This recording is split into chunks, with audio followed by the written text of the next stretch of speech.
तिचं नाव होतं डॉली. त्या 3 इडियट मध्ये एक सीन आहे, त्या डायलॉग आहे त्याच्यासाठी किंवा चंद्रावर जो पहिला उतरला त्याचं नाव तर सगळ्यांना माहिती आहे, जो दुसरा उतरला त्याचं नाव कोणाला माहित नाही. ती स्टोरी इथे पण झाली. त्याच प्रोजेक्ट मध्ये एबीएससी पण काम केलं.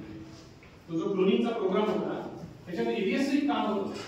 पण काय झालं तुम्हाला माहिती आहे की शीटचा जस्टेशन पिरियड जो आहे तो छोटा आहे. नायट्रोजनचा कंटेनर NN2 कंटेनर ही गोष्ट माहिती आहे, कधी बघितली आहे किंवा कधी वापरलेली आहे?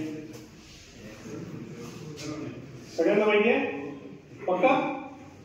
मला सांगा, कृत्रिम रेतनची टेक्नॉलॉजी आहे ही तुमच्यापर्यंत कोणी पोहोचवली आहे? कधी तयार झाली, कशी आली, कोणी डेव्हलप?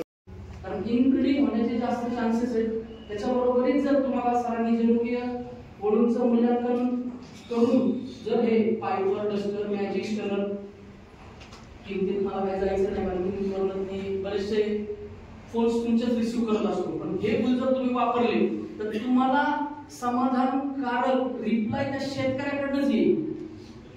आणि त्या वळूंचा वापर केल्याने तुमच्या याच्यामध्ये काही जास्त मोठा फरक होणार नाही. रिकमेंडेड आहे. मस्टर्डीज कंट्रोल करायचं असेल तर स्ट्रायकर आणि मॅजिक बुल आहे. स्ट्रायकर बुल एक्सपायर झालेला आहे, त्यामुळं मॅजिकही एक्सपायर झालेलं आहे. तर दोन्ही वळूंचं काही सेक्सेल सिमेंट मार्केटला अवेलेबल नाहीये. पण ह्या दोन्ही वळूंचं जर कन्व्हेन्शनल सिमेंट जर तुम्ही घेतलं आणि त्याचा वापर केला तर आता लेटेस्ट दौंड मध्ये तर फर्स्ट जनरेशनला 46 लिटर परफॉर्मन्स आहे, 46 लिटर. पण त्या कार्यकर्ता म्हणतो BSc ॲग्री ग्रॅज्युएट